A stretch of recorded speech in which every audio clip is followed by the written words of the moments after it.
नमस्कार प्रिय विद्यार्थियों, आप सभी का स्वागत है आपके अपने YouTube channel Shukla study point में। आज की वीडियो के माध्यम से हम चर्चा करेंगे हिंदी साहित्य के बारे में। अगर आप बीए के प्रथम वर्ष प्रथम सेमेस्टर में हैं और आपका सब्जेक्ट हिंदी साहित्य है तो आप इस वीडियो को अंत तक जरूर देखिएगा।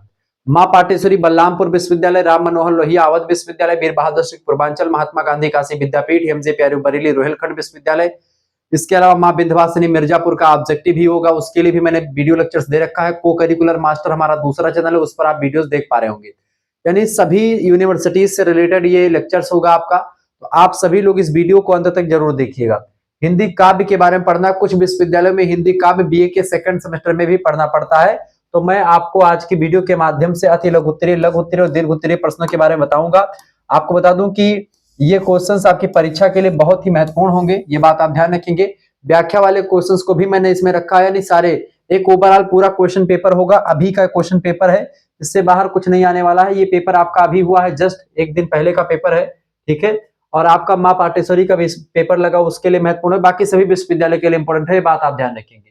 तो प्रथम सेमेस्टर हिंदी लिटरेचर यानी हिंदी काव्य का पेपर है, 2 घंटे का पेपर होता है। तीन पेपर जो है आपका 3 खंडों में बटा हुआ होता है, खंड आ, खंड बा और खंड सा। खंड आ से अति लघु उत्तरीय, खंड बा से लघु उत्तरीय और खंड सा से दीर्घ उत्तरीय प्रश्न पूछे जाते हैं। देखें सॉरी, खंड आ अति लघु उत्तरीय प्रश्न। देखें यहाँ कह रहा है कि सभी 10 प्रश्नों के उत्तर दीजिए। प्रत्येक अति लघु उत्तरीय प्रश्न 2 अंकों का है। अधिकतम 75 शब्दों में अति लघु उत्तरीय प्रश्न का उत्तर आपको लिखना है। यानी आपसे यहाँ पर 10 अति लघु उत्तरीय क्वेश्चन यहाँ पे इंपॉर्टेंट मैं आपको बताऊंगा, ठीक है। 2-2 नंबर के क्वेश्चन होंगे, यही बात ध्यान रखेंगे। ऐसे तो ये क्वेश्चंस बड़े ही इंपॉर्टेंट है। इससे पहले मैंने को करिकुलर मास्टर, जो हमारा दूसरा चैनल है को करिकुलर मास्टर, वहां पर आप देखेंगे तो हिंदी साहित्य का एक मॉडल पेपर मैंने वहां पर भी सॉल्व करवाया हुआ है। प्रश्न आपका, डिंगल और पिंगल काव्य शैली किसे कहते हैं?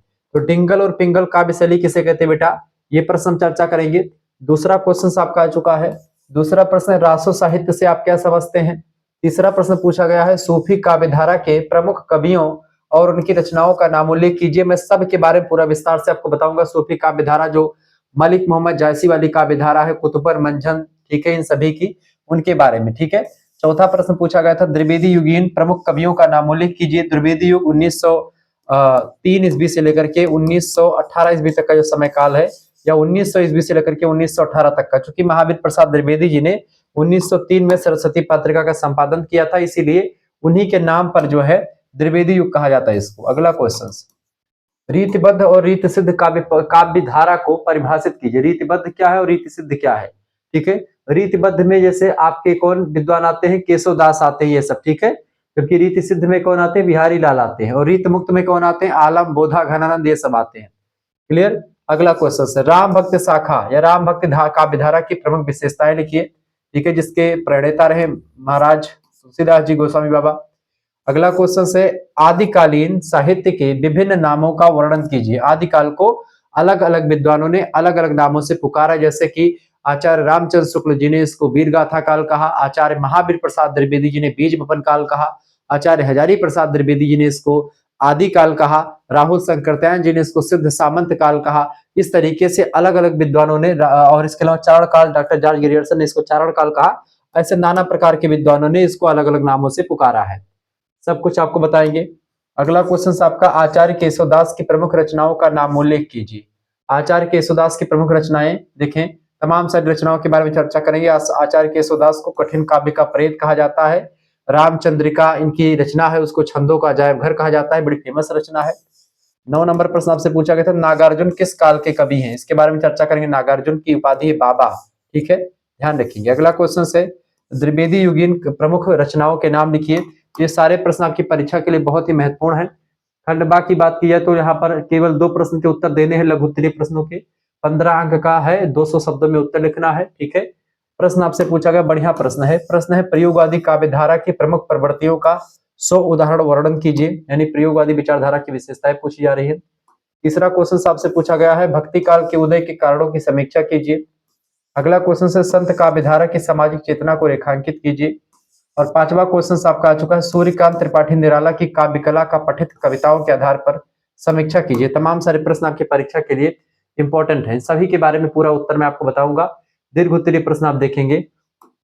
प्रश्न केवल एक प्रश्न का उत्तर दीजिए दीर्घ उत्तरीय प्रश्न। आपसे कह रहा 25 नंबर का एक प्रश्न है, एक ही प्रश्न आपको करना है, ठीक है। पहला क्वेश्चन आपसे पूछा गया था, तुलसीदास कृत श्री रामचरितमानस का अयोध्या कांड इसका हृदय है। पठित अंशों के आधार पर समीक्षा कीजिए कि अयोध्या कांड जो है रामचरितमानस का हृदय है। अगला प्रश्न आपसे कह रहा है, घनानंद की विरह भावना का 100 उदाहरण वर्णन कीजिए। बढ़िया क्वेश्चन है, ठीक है। घनानंद को प्रेम की पीर का कवि भी कहा जाता है। और अब यही पर 8वां क्वेश्चन आप देखेंगे, चाहे तो आप व्याख्या वाले दोनों प्रश्न कर दीजिए और चाहे आप जो है 6ठा 7वां में से कोई एक कर दीजिए, कोई एक करेंगे प्रश्न आपका। तो यहाँ पर आपसे प्रश्न में ये भी दिया गया कि भाई चाहे व्याख्या करो चाहे ना करो, तो ये आपके लिए बढ़िया एक है, ठीक है। प्रश्न है आपका, आयो घोष बड़ो व्यापारी, ये आपका सूरदास जी का पद है, ठीक है। लाद खेप गुण ज्ञान जोग की ब्रज में आन उतारी, यानी कि जो घोष माने होता है व्यापारी, घोष माने क्या होता है, उद्धव के बारे में कहा गया है कि आयो घोष बड़ो व्यापारी, लाद खेप गुण ज्ञान जोग की ब्रज में आन उतारी। खोप माने गठरी ला करके, जो ज्ञान और योग की गठरी है, तुम ब्रज में आकर के अपना धंधा करने जा रहे हो। लेकिन यहाँ पर जो है ये एक प्रकार से आपका धंधा नहीं चलने वाला। गोपियां कहती हैं, कहती फाटक दई के हाटक मांगत, ठीक है। फाटक यानी बेकार चीज, हाटक माने जो सुवर्ण की वस्तु है, यानी भगवान श्री कृष्ण को मांग रहे हो, निर्गुण चीज बता करके, योग और ज्ञान की बात करके आप हमारे सगुण जो है, जो भगवान है, उनको छीन रहे हो। मांगत भोरे निपट सुधारी, ठीक है। हमको एकदम से बेकार समझ रखे हो क्या। धुरी ही ते खोटो खायो है, लिए फिरत सिर भारी, ठीक है। ये बिना ही मतलब के तुम बेकार में ही इसको पूरा सर पे लेकर के, बिना मतलब के आप जो है ये व्यापार करो, आपका व्यापार बिल्कुल बेकार है। इनके कहे कौन डहकावे ऐसी कौन जानी, तुम सोच रहे हो कि गोपियां एकदम से पढ़ी लिखी नहीं है, तुम्हारे कहने से मान जाएंगी, तुम इनको जो है बहका रहे हो, ठीक है। यहाँ पर कोई अजानी नहीं है, यानी कोई जो है आपके बहकावे में नहीं आने वाली है। सभी लोग भगवान श्री कृष्ण से प्रेम करती है और उनको छोड़ करके कोई जो है कोई दूसरी राह पर नहीं जाएगा। आगे, अपनो दूध छाड़ी को पीवे खार कूप को पानी, ये कहती है कि जो हमारे पास एक बढ़िया दूध है, जब एकदम बढ़िया से मलाई युक्त दूध हमारे पास जब ऑलरेडी है, तो हम खारे कुआं का पानी, खार कूप का पानी, यानी हम खारे कुआं का पानी काहे पीएंगे। खारा कुआं यहाँ पर निर्गुण ब्रह्म है, ठीक है।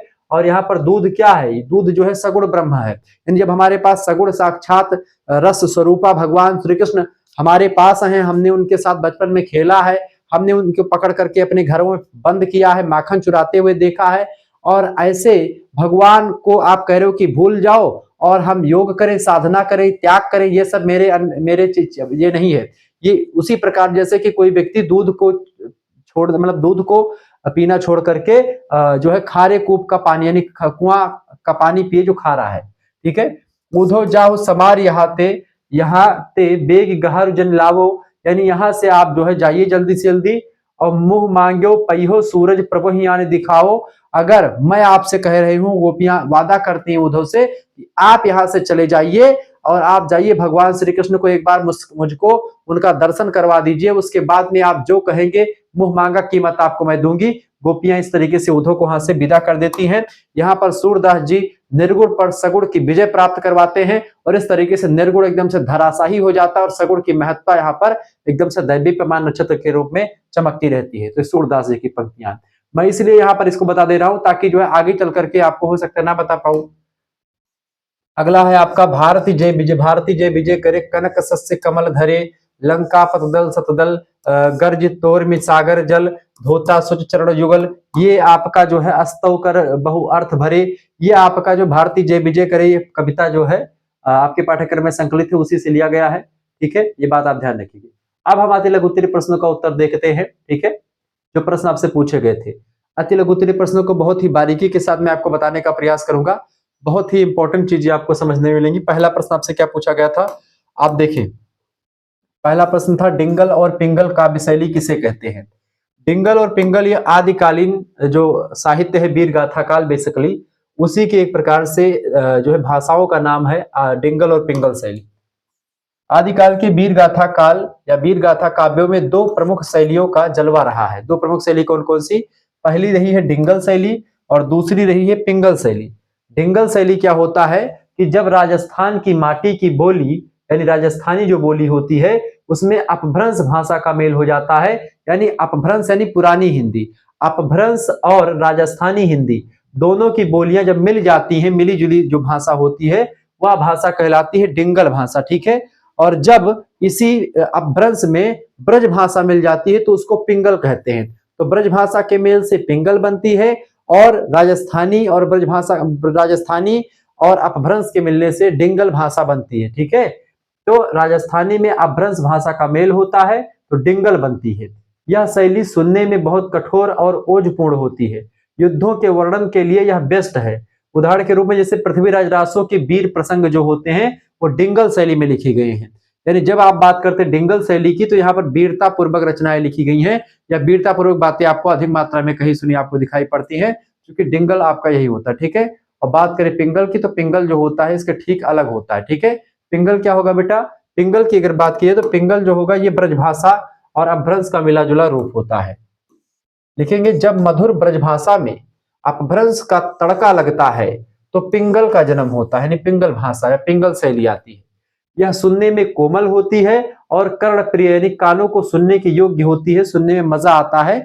जो यह एक प्रकार से मधुर भी होती है क्योंकि इसमें लड़ाई झगड़ा की बात नहीं होती, यानी जिसमें मारपीट की बात होती है वहां पर आप देखेंगे जहां पर मारपीट की बात होती है वहां पर डिंगल भाषा का प्रयोग करते हैं, डिंगल शैली का प्रयोग, और जहां पर थोड़ा कोमल कांत भावों का प्रयोग करना होता है वहां पर पिंगल भाषा का प्रयोग करते हैं। इसीलिए इसका उपयोग श्रृंगार रस विवेचन के लिए करते हैं, यानी प्रेम प्रसंगों के लिए, खास करके प्रेम प्रसंगों के लिए पिंगल शैली का प्रयोग जो है आदिकाल के कवियों ने किया है।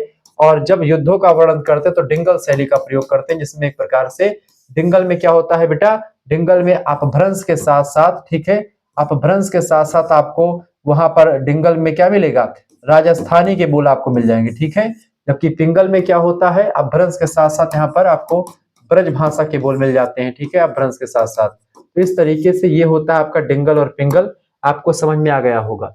दूसरा क्वेश्चन आप देखेंगे महोदय, दूसरा प्रश्न है रासो साहित्य से आप क्या समझते हैं, बताइए। रासो साहित्य, देखिए रासो शब्द जो है ये आदिकाल की आन बान और शान रहा है। चारण और भाट कवियों ने अपने राजाओं की वीरता का, उनके युद्धों और उनके प्रेम संबंधों का जो बढ़ा चढ़ा करके वर्णन किया है वही रासो साहित्य में लिखा जाता है। किसी राजा महाराजा के बारे में बढ़ा चढ़ा करके उसके बारे में अतिशयोक्तिपूर्ण वर्णन, चाहे युद्धों की बात हो, चाहे प्रेम प्रसंगों की बात हो या किसी अन्य चीजों की बात हो, तो वही आपका हो जाता है, आपका कौन सा बेटा, वही हो जाता है आपका रासो काव्य परंपरा। रासो जैसे पृथ्वीराज रासो, परमाल रासो, ठीक है, जैसे आपका परमाल रासो, पृथ्वीराज रासो, ठीक है, बीसल देव रासो, इसके अलावा और भी तमाम प्रकार के रासो ग्रंथ हैं राजाओं से संबंधित है। ठीक है, इसमें क्या होता है, इसमें वीर रस की प्रधानता होती है, यद्यपि इसमें कल्पना की मात्रा अधिक होती है। ठीक है, किसमें, रासो साहित्य में कल्पना की प्रधानता अधिक होती है, ऐतिहासिकता इसमें आपको कम ही दिखाई पड़ती है। लेकिन उस समय के भारतीय शौर्य का असली दर्पण जो होता है रासो ग्रंथों के माध्यम से ही दिखाई पड़ता है। प्रमुख ग्रंथों की बात की है तो चंद बरदाई जो पृथ्वीराज चौहान के मित्र और बचपन के साथी थे, दरबारी कवि भी थे, चंद बरदाई ने लिखा रचना पृथ्वीराज रासो। चाहमान वंश के शासक पृथ्वीराज रासो के नायक हैं पृथ्वीराज चौहान, चाहमान वंश के सबसे प्रतापी शासक हैं, उनके बारे में यह रचना बयां करती है, इसीलिए पृथ्वीराज रासो यहाँ पर यह ग्रंथ लिखा गया। दूसरा ग्रंथ है नरपत नाल्हे का बीसल देव रासो। ठीक है, ये भी एक प्रकार से बीसल देव के बारे में जानकारी देता है। ऐसे ही जगनिक की रचना है परमाल रासो। परमाल रासो की आलखंड कहा जाता है, इसे आलखंड आजकल आल्हा वगैरह आपने देखा होगा, आल्हा लोग गाते नहीं है कि भैया 12 बरस ले कुकर जीवे और 13 ले जीवे सियार, बरस 18 छत्री जीवे आगे जीवन को धिक्कार, इस तरीके से कहा जाता है। तो भैया आलखंड जोन होता है ये रचना हो जगनिक के। ठीक है, इस तरीके से आपका हो गया रासो काव्य परंपरा के बारे में मैंने आपको बता दिया। तीसरा क्वेश्चन आप देखेंगे, प्रश्न है सूफी काव्य परंपरा या काव्यधारा के प्रमुख कवियों और उनकी रचनाओं के नाम लिखिए। सूफी काव्य परंपरा क्या है इसको समझते हैं। सूफी काव्य परंपरा की अगर बात करें बेटा तो सूफी काव्य धारा यानी कि प्रेमाश्रयी शाखा, उसके कवियों ने प्रेम के माध्यम से खुदा, खुदा माने ईश्वर, ठीक है, भगवान को पाने का रास्ता बताया है प्रेम के माध्यम से। ठीक है, यानी कि लौकिक प्रेम के माध्यम से अलौकिक प्रेम को प्राप्ति करना। जैसे कि यहाँ पर क्या है, एक प्रेमी होता है तो प्रेमी जो होता है उसकी प्रेमिका एक होती है। ठीक है, तो अपनी प्रेमिका को पाने के लिए तमाम प्रकार के जतन करता है वो। ठीक है, प्रेमिका यहाँ पर आपकी परमात्मा हो जाती है। ठीक है, परमात्मा हो जाती है, प्रेमिका क्या है, परमात्मा हो जाती है, और प्रेमी जो है ये आत्मा है। तो आत्मा का परमात्मा से मिलन ही इसका उद्देश्य है। ये एक प्रकार से प्रेमी और प्रेमिका का प्रेम जो होता है लौकिक है, और आत्मा और परमात्मा का मेल जो होता है पारलौकिक प्रेम होता है।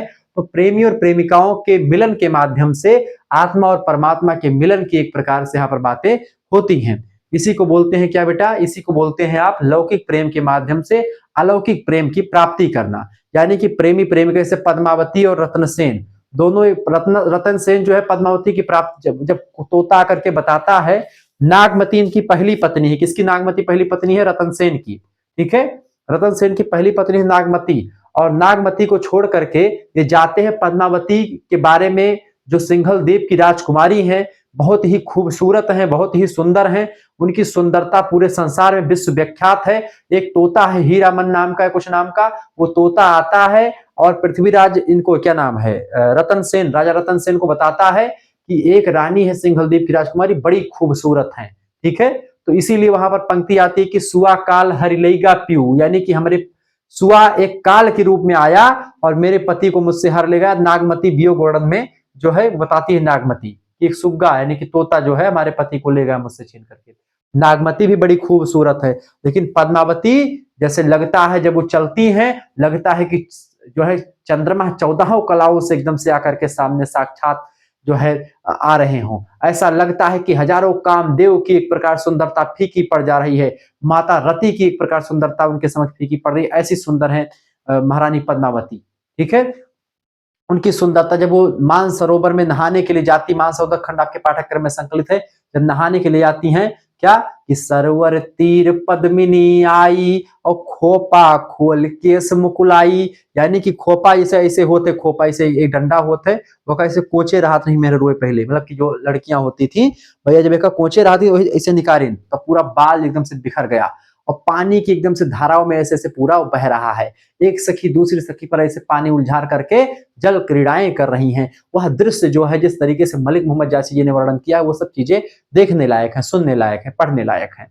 तो कहीं ना कहीं पे एक प्रेमी होगा, यहाँ पर एक प्रेमिका होगी, दोनों प्रेम करेंगे। प्रेमी जो होगा प्रेमिका को पाने के लिए तमाम प्रकार की जतन करेगा। ठीक है, वही सब चीज यहाँ पर एक प्रकार से दिखा करके परमात्मा की प्राप्ति बताई गई, यानी प्रेम के माध्यम से। ठीक है, यहाँ पर इसमें काव्य में लौकिक प्रेम के जरिए, लौकिक प्रेम के माध्यम से अलौकिक सत्ता का बोध होता है। ठीक है, मलिक मोहम्मद जायसी इसकी मास्टरपीस रचना पद्मावत, मतलब इनकी क्या है इंपॉर्टेंट रचना कौन सी? मोहम्मद जायसी की, मलिक मोहम्मद जायसी की रचना सबसे इंपॉर्टेंट कौन है? पद्मावत, जो कि ठेठ अवधि में लिखी गई है, और ये रचना जो है मसनवी शैली में लिखी गई है। इसके अलावा कुतुबन, कुतुबन कौन है बेटा? दूसरे लेखक है इसके। इसी शानदार, मतलब इनकी शानदार रचना है मृगावती। मंझन, इनकी प्रसिद्ध कृति है मधुमालती। और मुल्ला दाऊद, मुल्ला दाऊद की बात की तो इन्हें सूफी काव्य का प्रणेता भी माना जाता है, क्योंकि इनसे शुरुआत मानी जाती है सूफी काव्य परंपरा की।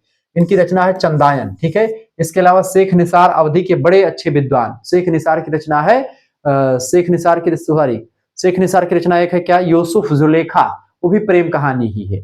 यूसुफ जुलेखा, स्वप्न का वर्णन उसमें बड़ा जबरदस्त किया जाता है, स्वप्न विश्लेषण का बड़ा जबरदस्त जिक्र आपको ग्रंथ में मिलता है। यूसुफ जुलेखा पहले पढ़ने को मिलता था आपको अवध विश्वविद्यालय और इन सभी विश्वविद्यालय में जो आसपास के एरिया के हैं, जो अवधि क्षेत्र से है, वहां पर पढ़ने को मिलता था ये, अब तो पाठ्यक्रम में नहीं रहा है। ठीक है, तो ये सब सूफी परंपरा के जो है ग्रंथ हैं, और उनके लेखक है मलिक मोहम्मद जायसी। इनकी रचना पद्मावत, अखरावट, ये सब है मलिक मोहम्मद जायसी की रचना। मसनबी शैली का प्रयोग करते हैं, लौकिक प्रेम के माध्यम से अलौकिक प्रेम की प्राप्ति का प्रयोग करते हैं। कुतुबन, मंझन, मुल्ला दाऊद, ये सब भी इसी के जो है लेखक है, सूफी काव्य परंपरा या प्रेमाख्यानक काव्य परंपरा की। द्विवेदी युगीन प्रमुख कवियों का नाम उल्लेख कीजिए, चौथा प्रश्न है। द्विवेदी युगीन, देखें द्विवेदी युग जो है आचार्य महावीर प्रसाद द्विवेदी के नाम पर ही पड़ा हुआ है, ये बात आप ध्यान रखेंगे। 1903 में महावीर प्रसाद द्विवेदी जी ने संभाला सरस्वती पत्रिका का संपादन, और इसीलिए उन्होंने भाषा का पारिष्करण और परिमार्जन का श्रेय उनको जाता है। उन्होंने बहुत ही काम किया भाषा को सुधारने के लिए। ठीक है, ये बात आप ध्यान रखेंगे। तो आचार्य महावीर प्रसाद द्विवेदी के अनुशासन में पला बढ़ा यह युग हिंदी साहित्य का जागरण सुधार काल कहा जाता है, क्योंकि यहाँ पर भाषा की जो विसंगतियां थी वो दूर होती हैं। भाषा एक सजी संवरी और एक समृद्ध भाषा जो है, एक खड़ी बोली का एक प्रकार से जो युग था वो आरंभ होता है। ठीक है, तो जागरण सुधार काल इसको कहा जाता है। अभी तक जो काव्य ब्रज भाषा में लिखे जा रहे थे, अब वो खड़ी बोली में लिखे जाने शुरू हो चुके थे। इस युग के कवियों ने खड़ी बोली को नया रूप प्रदान किया। खास करके महावीर प्रसाद द्विवेदी जी जो कवि नहीं जान पाते थे उनको बताते थे। ठीक है, मैथिली शरण गुप्त जी इनको एक प्रकार से बहुत इज्जत करते थे, क्योंकि मैथिली शरण गुप्त को कहीं ना कहीं पे कवि की श्रेणी में लाने वाले ये महावीर प्रसाद द्विवेदी जी रहे हैं। मैथिली शरण गुप्त जिन्हें राष्ट्र कवि का सम्मान भी प्राप्त है। रचना इनकी है साकेत। भारत भारती कहा जाता है कि भारत भारती नाम की जो रचना है इसको पढ़ने के लिए जो हिंदी भाषी प्रदेश थे, यानी जिनको हिंदी नहीं आती थी, जो दक्षिण भारत के थे या जिन जो ऐसे राज्य जहां पर हिंदी नहीं बोली और समझी जाती है, वो लोग इस रचना को पढ़ने के लिए हिंदी सीखने पर मजबूर हो गए थे। ऐसी रचना थी भारत भारती। ठीक है, साकेत एक महाकाव्य है जिसको लिखा मैथिली शरण गुप्त जी ने। ठीक है, बहुत बड़े विद्वान है, राष्ट्र कवि रहे हैं ये बात जानने की। द्विवेदी के पहले कवि ये, पहले कवि महावीर प्रसाद द्विवेदी, दूसरे कवि ये हो गए। तीसरे कवि आपके हैं अयोध्या सिंह उपाध्याय हरिओद। हरिओद इनका उपनाम है, अयोध्या सिंह उपाध्याय इनका पूरा नाम था। ठीक है, इनकी रचना सबसे इंपॉर्टेंट है प्रिय प्रवास। हिंदी साहित्य में खड़ी बोली का पहला महाकाव्य होने का दर्जा प्राप्त है, गौरव प्राप्त है प्रिय प्रवास नाम के महाकाव्य को, जिसको लिखा है किसने? अयोध्या सिंह उपाध्याय हरिओद जी ने। खड़ी बोली की पहला महाकाव्य है ये। तीसरे विद्वान है माखनलाल, चौथे विद्वान है माखनलाल चतुर्वेदी जी। ठीक है, एक भारतीय आत्मा इनकी एक रचना है और रचना इनकी है पुष्प की अभिलाषा। ठीक है, पुष्प की अभिलाषा की अगर बात करें, इनकी रचना बड़ी फेमस है पुष्प की अभिलाषा। ठीक है, कौन सी पुष्प की अभिलाषा क्या है? फूल की अभिलाषा कही, चाह नहीं मैं सुरबाला के गहनों में गूथा जाऊं, चाह नहीं प्रेमी माला में बिंद प्यारी को ललचाऊं, चाह नहीं देवों के सर पर हे हरि डाला जाऊं। ठीक है, पुष्प ये नहीं चाहता कि हमको ये सब मिले। ठीक है, फूल इनाई चाहत भैया कि जयमाल बढ़िया सजाए मन फूल लाग हुए और प्रेमी माला में बिंद प्यारी को ललचाऊं। पुष्प ये नहीं चाहता कि भैया जयमालम बढ़िया सजाए हम डारो दुल्हन दुल्हा पहनाओ एक दूसरे का। तो क्या चाहता है फूल भैया? फूल यह नहीं चाहता है कि देवों का सिर पर हम फूल बढ़िया से डाली। कैसे? कि माल्यदीनम सुगंधीनम और माल्यदीनम वै प्रभौ और मयानीतानि पुष्पाणि पुष्पम पुष्प माल्यम समर्पयामि। देवताओं पर पुष्प चढ़ाते समय ये मंत्र पंडित जी लोग पढ़ते हैं, तो ये मंत्र वो पुष्प ये भी नहीं चाहता कि हमको ऐसे देवों के सर पर डालूं और अपने भाग्य पर मैं ठहराऊं, घमंड हो जाए मुझे। नहीं, देवों के सिर पर भी मैं नहीं डाला जाना पसंद करता हूं।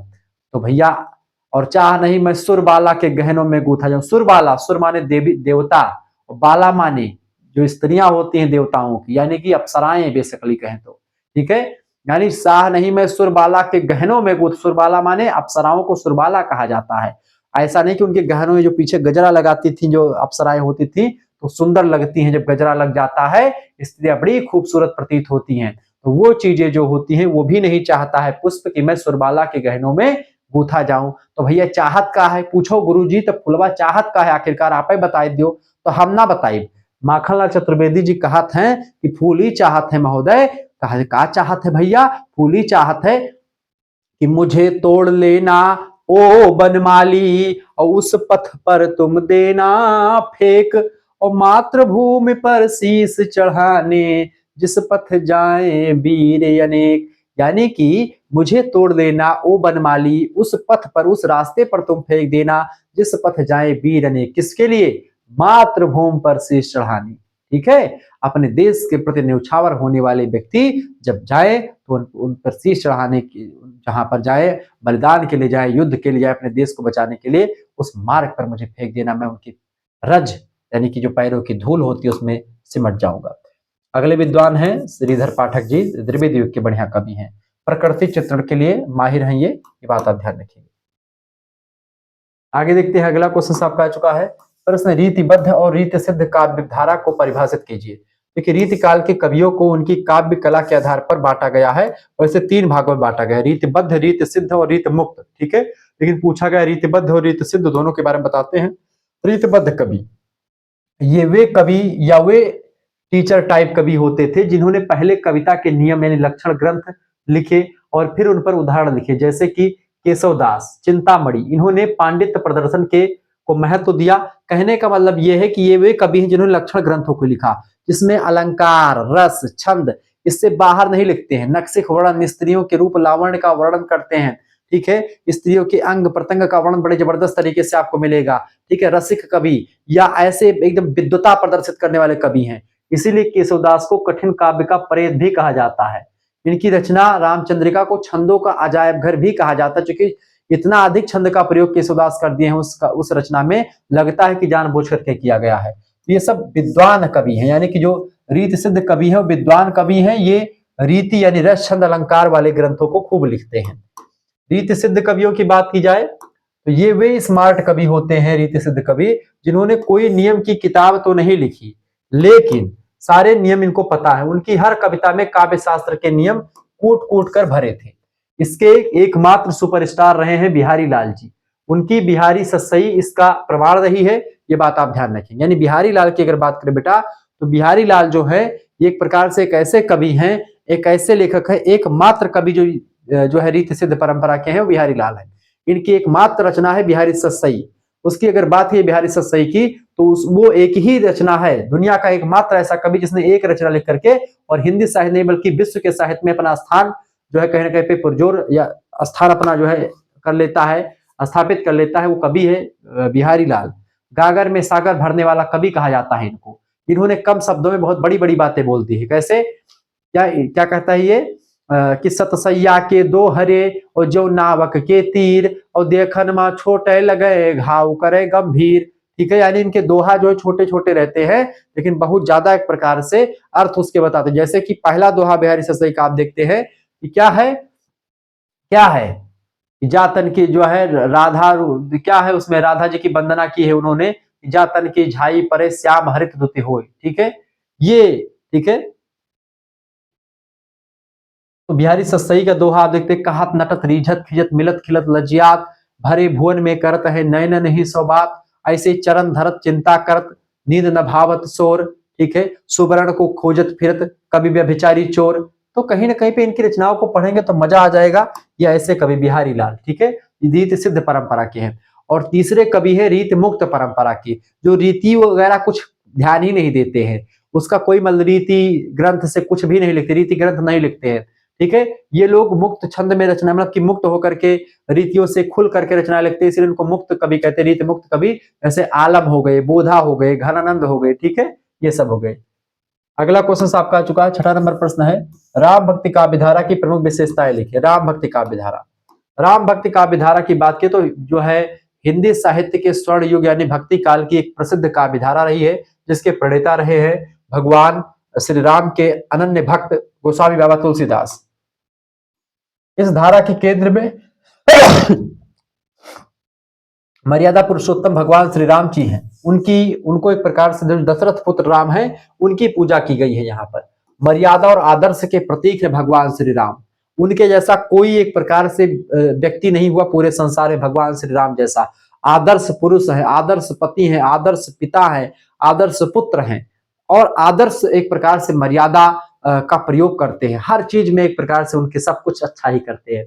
मर्यादा और आदर्श, यहाँ भगवान राम का रूप एक आदर्श पुत्र, एक आदर्श भाई और एक आदर्श राजा का है। ठीक है, और रामचरितमानस में आप देखते हैं सब कुछ बताया गया। दास्य भाव की भक्ति भी राम भक्ति का विशाखा की विशेषता रही है। कभी स्वयं को राम का सेवक मानते हैं, जो जैसे तुलसीदास जी जो है वो अपने आप को सेवक मानते हैं। वो कहते हैं साफ साफ कि एक भरोसो एक बल और एक आस विश्वास और एक राम घनश्याम ही चातक तुलसीदास। यानी वो अपने आप को जो है दास मानते हैं भगवान का, और दास मान करके रचनाएं लिखते हैं। ऐसे है जो है गोस्वामी तुलसीदास जी। ठीक है, और निर्गुण और सगुण का समन्वय भी करते हैं। तुलसीदास में समन्वय की विराट चेष्टा है। ठीक है, ये बात ध्यान रखेंगे। डॉक्टर जॉर्ज ग्रियर्सन कहते हैं दुनिया का सबसे बड़ा लोक नायक जो रहा है महात्मा बुद्ध के बाद अगर कोई रहा है तो गोस्वामी बाबा तुलसीदास जी रहे। ठीक है, और इनकी बातें आज आप देखते हैं सब जगह फैली हुई है। रामचरितमानस हर एक घर में आपको रखा हुआ मिलता है। लोक मंगल की भावना भी राम भक्ति शाखा कवियों में आपको मिलती है। सर्वे भवंति सुखिना सर्वे संतु निरामया। ठीक है, ये भावना आपको दिखती है। इसकी भावना प्रमुख रूप से है सभी सुखी हो, सभी राम राज की कल्पना जो है तुलसीदास जी करते हैं। क्या कहते हैं कि दैहिक दैविका भौतिक तापा और राम राज ये कबहु न व्यापा। दैहिक दैविक भौतिक तीन प्रकार के ताप होते हैं, अवध राज्य में या राम राज्य में कबहू नहीं व्यापते हैं। तो राम राज्य वो है तुलसीदास का जिन्होंने राम राज्य की कल्पना तुलसीदास जी ने की है। भाषा की बात की जाए तो मुख्य रूप से अवधी भाषा का प्रयोग राम भक्ति शाखा कवियों ने खूब किया है, और साथ ही साथ ब्रज भाषा का भी समन्वय आपको दिखाई पड़ता है। चाहे तुलसीदास जी को ही देख लीजिए, विनय पात्रिका नाम की रचना लिखी हो या अन्य प्रकार की रचनाएं भी लिखी है इन्होंने। ठीक है, ये बात आप ध्यान रखिएगा। एक चीज यहाँ पर ध्यान देने की बात यह है कि तुलसीदास जी जो है कहीं ना कहीं पे अवधि के बड़े विद्वान हैं, संस्कृत में भी जो है मंगलाचरण लिखते हैं। काशी के पंडितों ने कहा कि भाई ये अवधि में लिखता है, ऐसा है वैसा है, इसकी भजन नहीं करने दिया जाए। तुलसीदास जी ने कहा है ठहरो, तुलसीदास जी ने कहा रामचरित मानस उठा करके देख लो, मंगलाचरण लिख दिया, वर्ण नाम अर्थ संघा नाम रसा नाम छंद सामपि और मंगला नाम च कर्तारो वंदे वाणी विनायको भवानी शंकरो वंदे श्रद्धा विश्वास रूपिणो याभ्याम बिना न पश्यन्ति सिद्धा स्वांता समीश्वरम वंदे बोधमयम नित्यम गुरुम शंकर रूपिणम यमासितो हिमक्रोप चंद्रा सर्वर्त बंदते। ये है गोस्वामी तुलसीदास जी। ठीक है, इनको हल्के में जिन कवियों ने लिया, जिन लोगों ने लिया, पछता रहे हैं बाद में जाकर के। गोस्वामी तुलसीदास जैसा ग्रंथ रामचरितमानस जिन्होंने लिखा, उनके जैसा किसी ने नहीं लिखा है, ये बात आप ध्यान रखेंगे। वो ऐसे कवि हैं, सूरदास जी, तुलसीदास जी और जो है केशवदास जी, ये बड़े विद्वान कवि हैं तीनों। सूरदास जी अंधे, गोस्वामी तुलसीदास जी हो गए, कबीरदास बड़े अच्छे विद्वान थे, भले ही वो पढ़े लिखे नहीं थे, मत्स्य कागज छुए नहीं कलम गए नहीं हाथ। ठीक है, गोस्वामी वो कबीरदास जी, लेकिन कबीर जो हैं वो एक प्रकार से निर्गुण ब्रह्म की उपासना करते हैं, ज्ञानाश्रयी शाखा के प्रमुख कवि हैं, रामानंद जी के शिष्य हैं वो। और तुलसीदास जी ये एक प्रकार से राम बोला नाम इनका पड़ा बचपन का। ठीक है, और आत्माराम दुबे के पुत्र जरूर रहे, लेकिन इनका पालन पोषण जो है सही तरीके से नहीं हुआ। नरिहरदास जी ने इनको पाला पोसा। तो कहीं ना कहीं पे जीवन में बड़ी रत्नावली इनकी पत्नी का नाम था। एक बार चले गए ससुराल, बिना बताए रात में 12-1 बजे पहुंच गए। ठीक है, और जब वहां पर पत्नी जो है कहती कि क्या जरूरत थी अभी आ जाने की। ठीक है, क्योंकि पत्नी का प्रेम जो होता है, पति अपनी पत्नी से बहुत प्रेम करता है, तो पत्नी जब बिना बताए चली गई मायके, तो पति को थोड़ा सा हुआ कि कहाँ चली गई, तो ढूंढते ढूंढते पहुंचा बेचारा।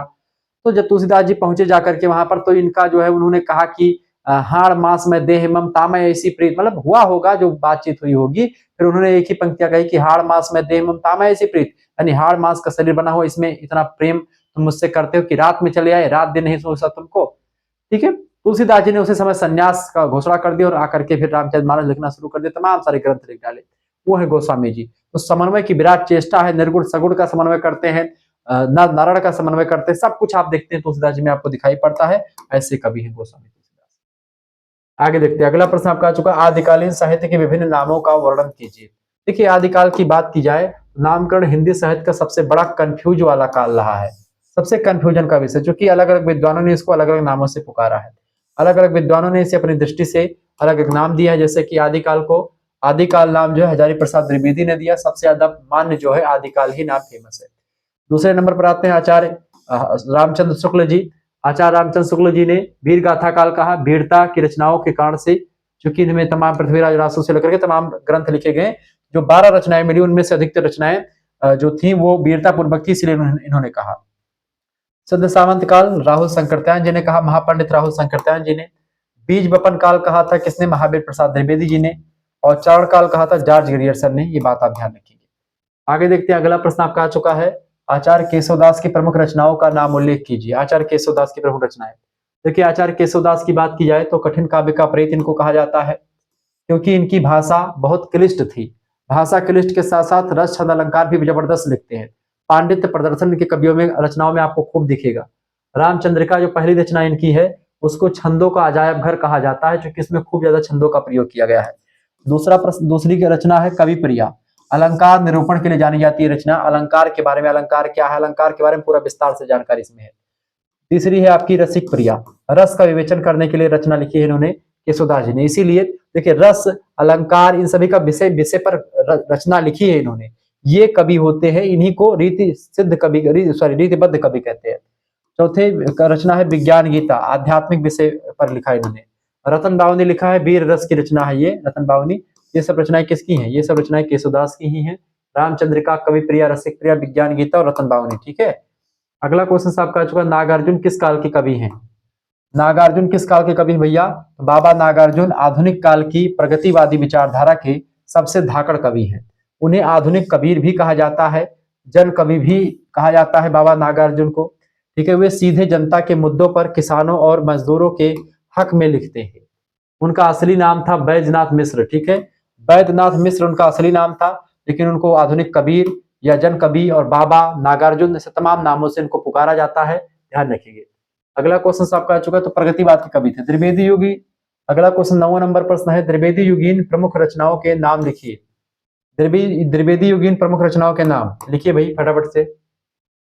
देखें, द्विवेदी युग ने हिंदी को खड़ी बोली का गौरव दिलाया। इसकी प्रमुख रचनाएं ये रही, कई रचनाएं, जैसे प्रिय प्रवास, अयोध्या सिंह उपाध्याय हरियोध की खड़ी बोली का प्रथम महाकाव्य है ये। दूसरी रचना साकेत, जो कि लिखा है मैथिली शरण गुप्त जी ने, उर्मिला के विरह पर आधारित है साकेत महाकाव्य। उर्मिला लक्ष्मण की पत्नी है, ठीक है, उनके बारे में लिखा गया है। इसके अलावा भारत भारती रचना मैथिली शरण गुप्त जी की है, भारत भारती रचना, ठीक है, मैथिली शरण गुप्त जी की है, जिसने देश प्रेम की लौ जलाई। और अगली रचना है रंग में भंग, मैथिली शरण गुप्त जी की ही रचना है। तो मैथिली शरण गुप्त, महावीर प्रसाद द्विवेदी, ये सब रचनाकार अयोध्या सिंह उपाध्याय हरियोध द्विवेदी के कवि रहे। अगला लघु उत्तरीय प्रश्न आप देखते हैं। दूसरा प्रश्न आपका आ चुका है लघु उत्तरीय क्वेश्चन। प्रयोगवादी काव्यधारा की प्रमुख प्रवृत्तियों का 100 उदाहरण वर्णन कीजिए, यानी उदाहरण के साथ आपको प्रयोगवादी काव्यधारा की विशेषताओं के बारे में बताना है, ठीक है। आप हमारा दूसरा चैनल है को करिकुलर मास्टर, उस पर मैंने 2-3 दिन पहले हिंदी साहित्य का एक पेपर सॉल्व करवाया है, उसको देख लीजिएगा और इसको देख लीजिएगा। बस आपको और कहीं पर कुछ नहीं पढ़ना है, सब कुछ आपका यहीं से आने वाला है, भटकने का प्रयास न करें। प्रस्तावना, हिंदी साहित्य में प्रयोगवाद का आरंभ 1943 ईस्वी में अज्ञे के द्वारा संपादित तार सप्तक के प्रकाशन से माना जाता है। प्रयोगवाद का मुख्य उद्देश्य काव्य के भाव और शिल्प दोनों क्षेत्रों में नए नए प्रयोग करना था, ठीक है। तो प्रमुख प्रवृत्तियों की अगर बात करें तो अज्ञे ने तार सप्तकों का प्रकाशन किया 1943 में, वहीं से प्रयोगवाद की विचारधारा जो है शुरू होती है और मात्र 10 साल तक यानी 1953-54 तक जो है प्रयोगवाद विचारधारा चलती है। पहली विशेषता इसकी ये है अतिशय बौद्धिकता, यानी प्रयोगवादी कविता में भावनाओं के स्थान पर बुद्धि और तर्क को अधिक महत्व दिया गया यहाँ पर, और मनोवैज्ञानिक शैली में चीजें लिखी गई, ठीक है। ये प्रयोगवादी विचारधारा में चाहे जैनेन्द्र कुमार हो चाहे अज्ञे हो, सभी लोगों ने, सिगमंड फ्रायड नाम के एक विद्वान थे जो है मनोविश्लेषणवाद के प्रणेता है, उनके द्वारा एक प्रकार जो विचार दिया गया है ईड ईगो एंड सुपर ईगो, उसके आधार पर चीजें लिखते थे। दूसरी विशेषता है अहम की प्रधानता। इन कवियों ने स्व यानी अपनी व्यक्तिगत अनुभूतियों को बिना किसी संकोच के व्यक्त किया है, यानी अपने बारे में ज्यादा बताते हैं, ये अपनी अनुभूति, अपने ज्ञान, अपने इन सभी को बताते हैं, डरते नहीं है, ये मैं शैली में लिखते हैं चीजों को, ठीक है। आगे देखते हैं, तीसरी विशेषता इसकी है यथार्थवाद। कल्पना की दुनिया से हट करके इन्होंने समाज और व्यक्ति के यथार्थ यानी सच्चाई का चित्रण किया है। जो समाज का सच्चा रूप था आपको दिखाई पड़ेगा, चाहे वो कड़वा ही क्यों ना हो, लेकिन उसको लिखने से लोग चूकते नहीं थे। यानी कि ये लोग कल्पना की दुनिया से नहीं बल्कि यथार्थ की दुनिया में रचनाएं लिखते थे। इसके अलावा नवीन उपमानों का प्रयोग किया गया। इन्होंने यानी कि प्रयोगवादी कवियों ने पुराने उपमानों जैसे कि कमल, चंद्रमा, स्त्रियों के मुख की तुलना कमल से, चंद्रमा से, इन सभी से तुलना की जाती थी, उनको छोड़ करके नए उपमान अपनाए। अज्ञे जी ने लिखा कि ये उपमान मैले हो गए हैं, अब नए उपमानों की जरूरत होती है। आप देखते हैं कलगी बाजरे की, अब जो है कमल के फूल की कलगी की बात नहीं होती, गुलाब की पंखुड़ियों की बात नहीं, बल्कि बाजरे की कलगी बाजरे की रचना लिखी जाती है, ठीक है। तो ये सारे नए नए उपमान जो है इसमें आते रहे जो हमेशा पीछे छूट गए। कुंठा और निराशा ये विशेषता है। इस काव्य में आधुनिक जीवन की घुटन, निराशा और कुंठा का गहरा चित्रण आपको दिखाई पड़ता है। मनोविश्लेषणवाद जो है खास करके यहीं पर आपको आकर के दिखता है। आप आगे की कहानी देखिएगा, रोज कहानी, उसमें आप देखते हैं किस तरीके से उबन और घुटन की कहानी है, ठीक है। उदाहरण के रूप में अज्ञे की कविता की ये पंक्तियां प्रयोगवाद का सटीक उदाहरण प्रस्तुत करती हैं, जैसे कि सांप तुम सभ्य हो, सभ्य तो हुए नहीं, नगर में बसना भी तुम्हें नहीं आया। ये पंक्तियां अज्ञे की हैं, ये प्रयोगवाद की बड़ी जबरदस्त व्याख्या प्रस्तुत करती हैं, ये बात आप ध्यान रखेंगे। आगे देखते हैं दूसरा प्रश्न, तब अति लघु उत्तरीय का दूसरा प्रश्न है, ठीक है। और बहरहाल तीसरा प्रश्न, भक्ति काल के उदय के कारणों की समीक्षा कीजिए। देखिए भक्ति काल का उदय क्यों हुआ इसकी समीक्षा कीजिए। प्रस्तावना लिखेंगे, हिंदी साहित्य के इतिहास में भक्ति काल संवत 1375 विक्रमी से लेकर के 1700 विक्रमी तक का जो समय काल रहा है, इसको भक्ति काल के नाम से जानते हैं। स्वर्ण युग कहा जाता है भक्ति काल को। इसके उदय के पीछे कई ऐतिहासिक और सामाजिक कारण विद्यमान थे, ये बात आप ध्यान रखेंगे। हिंदी साहित्य का जो भक्ति काल है इसको 4 भागों में बांटते हैं। एक है आपका जो है ज्ञानाश्रयी शाखा, एक है प्रेमाश्रयी शाखा, ठीक है, और एक है आपका जो है सगुण भक्त शाखा में 2 आपके और हैं, एक कृष्ण भक्त शाखा और एक राम भक्त शाखा, ठीक है। ये 4 जो है धाराएं इसमें आपको दिखाई पड़ती हैं। पहले निर्गुण सगुण 2 धाराएं बढ़ती हैं, उनमें से 2 धाराएं और बन जाती है, यानी कुल मिलाकर के आपकी 4 धाराएं हैं। पहला, भक्ति आंदोलन क्यों शुरू हुआ, भक्ति काल क्यों शुरू हुआ। इस्लामी आक्रमण और निराशा। आचार्य रामचंद्र शुक्ल जैसे इतिहासकार मानते हैं कि मुस्लिम आक्रमणकारियों से पराजित होने के बाद क्या हुआ कि भारतीय संस्कृति जो थी, भारतीय जनता निराश हो गई थी, अपने पुरुषार्थ से निराश होकर के वो ईश्वर की शरण में जाने लगे। यानी कहीं ना कहीं पे वो हार गए और इस्लामी आक्रमण की वजह से कहीं ना कहीं पे जब वो हारे इस्लामी आक्रमण से, उसके बाद में फिर जब कोई सहारा नहीं बचा तो हारे को सहारा, खाटू श्याम हमारा जो नारा चलता है, तो ऐसे ही यहाँ पर भी समझ लीजिए तब भक्ति आंदोलन शुरू हुआ होगा। ऐसा कौन बताते हैं? आचार्य रामचंद्र शुक्ल जी बताते हैं। लेकिन इसका पुरजोर विरोध किया आचार्य हजारी प्रसाद द्विवेदी जी ने। दूसरी बात देखेंगे, वही चीज है विरोध वाली, सांस्कृतिक परंपरा का विकास। हजारी प्रसाद द्विवेदी के अनुसार भक्ति काल का उदय केवल बाहरी दबाव नहीं था, बल्कि यह भारतीय चिंतन और सांस्कृतिक परंपरा का स्वाभाविक विकास था। इन्होंने कहा कि हजारी प्रसाद द्विवेदी जी ने आचार्य रामचंद्र शुक्ल के विचार का खंडन करते हुए कि चाहे बाहरी आक्रांता आते चाहे ना आते, चाहे उनसे हम हारते चाहे उनसे जीतते, 16 में से 12 आना भक्ति आंदोलन वैसा ही रहता जैसा आज है। ठीक है, उसमें ज्यादा बदलाव नहीं देखने को मिलता। आगे देखते हैं, भक्ति का दक्षिण से आगमन हुआ, ऐसा कुछ लोग मानते हैं। कहा जाता है कि भक्ति द्रविड़ में उपजी, बिल्कुल द्रविड़ में उपजी, इसमें ये पुरजोर सभी लोग विद्वान इसको मानते हैं। लाई रामानंद ने उत्तर भारत में इसको प्रचार प्रसार किया। दक्षिण भारत के अलवार संत और नैनार संतों ने भक्ति की जो लहर पैदा की, उसे रामानंद उत्तर भारत में लेकर के आए। अलवार और नैनार संत विष्णु भगवान और शिव भगवान के जो है भक्ति की प्रचार प्रसार करने के लिए जाने जाते हैं। सामाजिक समानता की चाह।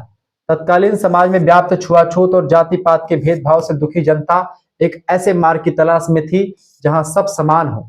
निर्गुण संतों ने मानवतावाद का संदेश दिया। वही सगुण संत में तुलसीदास जी ने भी तुलसीदास जी ने रचना लिखी। कौन सी रचना लिखी तुलसीदास जी ने रचना लिखी है रामचरितमानस। उसमें आप देखते हैं जो सबरी हैं, सबरी एक नीच जाति से आती हैं, लेकिन उनके जूठे बैर खाते हैं भगवान श्री राम। केवट या जो निषाद राज है, वो सब जो है उस समय नीच जाति से जो छुआछूत था, उनको लोग छूने से मना करते थे। उनके नाव में बैठ के गए, उनके पास बैठे, उनके सब कुछ उनके साथ किया। तो भगवान राम जो थे क्षत्रिय वंश के थे, लेकिन उन्होंने भेदभाव छुआछूत को नहीं ध्यान में रखा। ठीक है, तो ऐसे ही आप देखते हैं, तो यही सब चीजें तुलसीदास जी ने भी कहीं ना कहीं पे आप देखते हैं कि वो छुआछूत को खत्म करने का काम, चाहे तुलसीदास हो, चाहे कबीरदास हो, चाहे सूरदास हो, सभी लोगों ने किया। ठीक है, आगे देखते हैं। अगला क्वेश्चन आपका चुका, संत काव्य धारा की सामाजिक चेतना को रेखांकित कीजिए। संत काव्य धारा की सामाजिक चेतना को रेखांकित करें। देखिए प्रस्तावना लिखेंगे, संत काव्य धारा ने ज्ञानाश्रयी शाखा को संत काव्य धारा कहते हैं। उनके कवियों ने न केवल ईश्वर की भक्ति की, बल्कि समाज को जगाने का क्रांतिकारी काम भी किया। कबीर, रैदास और गुरु नानक इनके प्रमुख स्तंभ हैं। ये तीन विद्वान जो है ये निर्गुण ज्ञानाश्रयी शाखा के प्रबल समर्थक कवि रहे हैं। ये बात आप ध्यान रखिएगा। ठीक है, आगे बढ़ते हैं। सामाजिक चेतना के मुख्य बिंदु। पहली बात, वर्ण व्यवस्था का विरोध किया है। जो निर्गुण जो धारा के कवि है, खास करके निर्गुण ज्ञानाश्रयी शाखा के कवि हैं, तुलसीदास कबीरदास जी हो गए, रैदास हो गए, ये सब संतों ने जाति पात और ऊंच नीच के भेदभाव पर करारा प्रहार किया। कबीर ने कहा, एक ज्योति भई सब दुनिया, कौन ब्राह्मण कौन सूदा। ठीक है, ये कबीरदास कहते हैं। रामानंद जो कबीर के गुरु हैं, नानक के गुरु मतलब इनके गुरु हैं, क्या नाम है, रैदास के गुरु हैं, इन सभी के गुरु थे रामानंद जी। रामानंद कहते हैं कि जाति पात पूछे नहीं कोई, हरिका भजे सो हरिका हुई। यानी इसमें जाति का कोई मतलब नहीं होता है। भगवान का नाम लेने से जितना फल ब्राह्मण के लेने से होता है, उतना फल शूद्र के लेने से भी होता है। ठीक है, दूसरी बात, धार्मिक एकता। लेकिन आजकल पता नहीं क्या सोशल मीडिया पर दुनिया भर का जो दुनिया भर के लोग एकदम से राजनीति कर रहे हैं, जात पात के नाम पर मारपीट करवा रहे हैं जनता में। ठीक है, आप देखें जो है एक यूजीसी बिल कानून लेकर के आया, जो ठाकुर बाभन जो बनिया ये सब लोगों ने आंदोलन कर दिया, क्योंकि उनके खिलाफ था ये आंदोलन, जो है ये कानून जो है बिल्कुल खिलाफ ही था। सुप्रीम कोर्ट ने इसको गलत कर दिया, क्योंकि मोदी जी जो है क्या कर रहे हैं इस समय, वो सोच रहे हैं कि भैया वोट बैंक हमारा मजबूत हो जाए। ओबीसी वाला वोट कट रहा था, दलित वाला वोट कट रहा था, वो अखिलेश यादव उसको निकाल ले रहे जा रहे थे, या कुछ मायावती जी काट ले जा रही थी। तो ऐसे में अब इनको खतरा लग रहा था अपने आप को। कहा कि भैया यूजीसी बिले ठोक दो, लाइक है ये कई दिन बस जितना ये सवर्ण समाज जो था, जो कहते हैं जो जनरल कैटेगरी के लोग थे, एकदम से पूरा सड़कों पर आ गए। आंदोलन भीषण आंदोलन हो गया, बड़े बड़े नेता मंत्री कूद गए इसमें। ठीक है, अब क्या है, जब सुप्रीम कोर्ट सामने आकर के इस आंदोलन उसको कहा कि भाई मार्च तक उसको रोक दो। अब क्या है, कुछ दलित संगठन बिना मतलब की कुछ दलित संगठन लोग जो है अपना जो है उसमें नियम कायदा लगाने के लिए उस पर धरना दे रहे हैं, सोच रहे कि हम भी आ जाए सामने, बिना मतलब के। ये कोई मतलब नहीं है, उनसे कोई मतलब नहीं है। आजकल आप देखेंगे छुआछूत जाति पात बिल्कुल खत्म है। हर व्यक्ति जो है डरा रहता है कि भाई आप किसी व्यक्ति को, चाहे बाभन हो, चाहे शूद्र हो, चाहे ठाकुर हो, केहू के ना ही चलत है। दो झापड़ आपके उम्र में पुलिस उठा के चार डंडा मार के थाना में बंद कर दी, चार डंडा मार तो थाना में बंद करी, सिस्टम ही है आजकल। लेकिन वही लोग फंसा है, जाति पात के नाम पर लड़ावे में भिड़ा है। राजनीति वाले लोग लड़ावे में बाजत है, और ये सब लोग लड़ाई भिड़ा है, एकदम से आंदोलन करत हैं। अरे आंदोलन क्या बताइए, छोड़ो, बिना मतलब के आंदोलन, चाहे कोई भी, अगर आपके खिलाफ कोई चीज है तो आप आंदोलन करिए। जब आपके हित में ही चीजें हो रही हैं तब बिना मतलब के आंदोलन करने का कोई मतलब नहीं होता मेरे हिसाब से, जहां तक मैं समझ पा रहा हूं। ठीक है, और कोई भी सरकार ऐसा कानून नहीं बनाती है कि जिससे किसी को नुकसान हो, किसी को हानि हो। किसी को नुकसान हो सकता है, इसमें सुप्रीम कोर्ट को लगा कि भाई अनुच्छेद 14 वगैरह का हनन हो रहा है, तो उसने रोक दिया कानून को, और सही किया, रोक दिया, चूंकि इस पे हनन होता। ठीक है, हालांकि इस पर चर्चा नहीं करेंगे, नहीं बहुत सारे लोग कहेंगे गुरु जी आप क्यों इस पर चर्चा कर रहे हैं। हालांकि शिक्षित होने के नाते मुझे चर्चा करनी भी चाहिए, लेकिन मैं अभी पढ़ा रहा हूं, बाद में देखेंगे। धार्मिक एकता, इन्होंने हिंदू मुस्लिम एकता पर बल दिया और दोनों धर्मों में व्याप्त पाखंडों को फटकारा। किसने? कबीरदास हो गई। इन लोगों ने जो पाखंड था, जो बुराइयां थी, उनको हटाने का प्रयास किया। नारी के प्रति दृष्टिकोण, संतों ने नारी को साधना के मार्ग में बाधा माना है। संत लोग नारी को एक प्रकार से दूर ही रखने की बात करते हैं, लेकिन साथ ही पवित्र मतलब की प्रतिबद्धता, नारी के सम्मान की बात भी कहीं ना कहीं पे आपको मिलती है। लेकिन नारी, ठीक है, कबीरदास साफ साफ कहते हैं कि माया महा ठगी ने हम जानी। तो नारी जो है वो साधना में बाधा उत्पन्न कर सकती है। मानवतावाद, जो निर्गुण जो शाखा के जो ज्ञानाश्रयी शाखा है, कहते मानवतावाद की बात करते हैं। इनके लिए मनुष्यता सबसे बड़ा धर्म था। इन्होंने कर्म कांडों के स्थान पर हृदय की शुद्धता और प्रेम को महत्व दिया है। ये बात आप ध्यान रखिए। साहस और निर्भीकता भी है। संतों ने किसी भी राजा या शक्तिशाली वर्ग से डरे बिना अपनी बात कही। उनकी वाणी ने शोषित वर्ग में आत्मविश्वास भर दिया, और ये एक प्रकार से बड़ी जरूरी बात थी। अगला क्वेश्चन, 5वां नंबर प्रश्न आपका आ चुका है। सूफी काव्य यानी प्रेमाश्रयी शाखा की किन्हीं दो प्रमुख विशेषताओं का उल्लेख कीजिए। प्रेमाश्रयी शाखा भक्ति काल की निर्गुण धारा के अंतर्गत सूफी काव्य का महत्वपूर्ण स्थान है। इसकी दो प्रमुख विशेषताएं निम्नलिखित है। पहली विशेषता है मानवीय प्रेम के माध्यम से ईश्वर प्रेम, मैंने लौकिक प्रेम के माध्यम से पारलौकिक प्रेम की प्राप्ति। सूफी कवियों ने लौकिक प्रेम यानी कहानियों जैसे पद्मावत के माध्यम से अलौकिक यानी कि ईश्वर के प्रेम प्राप्त करने का मार्ग बताया है। यहाँ प्रेम ही साधना का मूल आधार होता है।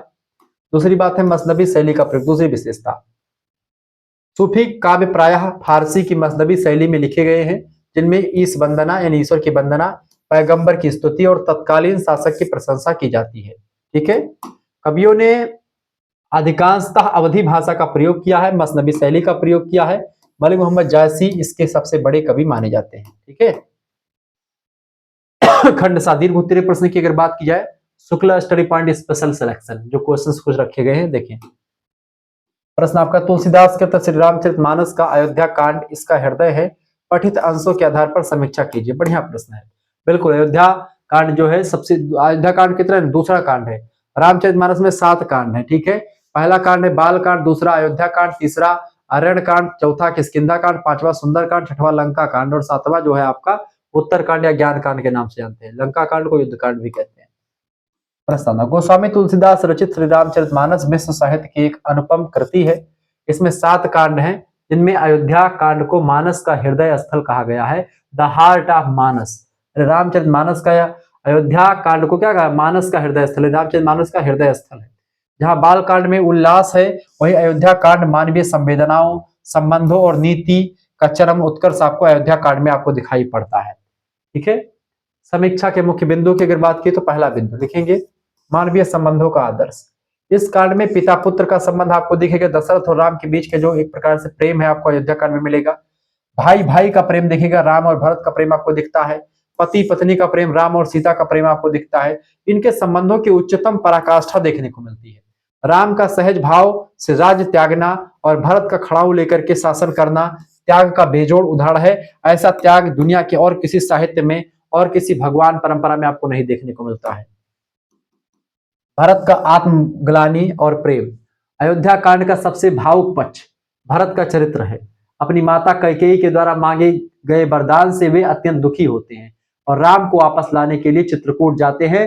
तुलसीदास जी ने यहाँ भरत मिलाप के माध्यम से भ्रातृ प्रेम की जो झांकी प्रस्तुत की है वह पाठक को भाव विभोर कर देती है। भरत और राम का जब एक प्रकार से होता है, मिलन होता है, उस समय जो जो तर्क भरत देते हैं, राम जी भी कहीं ना कहीं पे एकदम से परेशान हो जाते हैं कि भाई अब किस तरीके से हमको तो जाना ही पड़ेगा।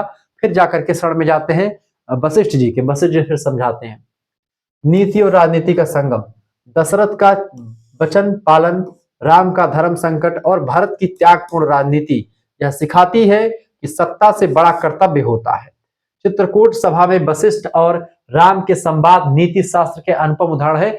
जब जब भरत वशिष्ठ और राम जी जब आपस में बात करते हैं, किस तरीके से बात करते हैं बेटा, वो बात आपको दिखाई पड़ती, वो बात आपको सुननी चाहिए। इतनी पराकाष्ठा तर्क देते एक दूसरे के प्रति, किस तरीके से कि भाई हम चलेंगे नहीं चलेंगे, बड़ी जबरदस्त उस समय की जो है जब बैठते हैं सभी लोग तर्क करते हैं वो चीजें। भावुकता और मनोवैज्ञानिक चित्रण भी आपको रामचरितमानस में देखने को मिलेगा। रानी कौशल्या का दुख आपको दिखता है, ठीक है।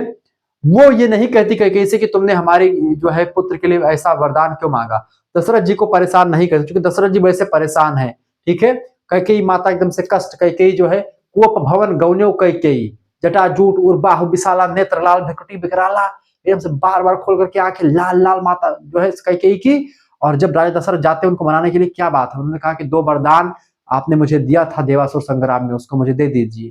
तो राजा दशरथ कहता दुई का 4 मांग लियो, दुई के बदले 4 मांग ले हो, ठीक है। लेकिन एक छोड़, तो कहने की कौन बार, तो कहने की जो है पहले वह राम जी जो है वनवास जाए, अयोध्या राज पहला वनवास, कहें ठीक है अयोध्या राज चलो भारत का दे दिया।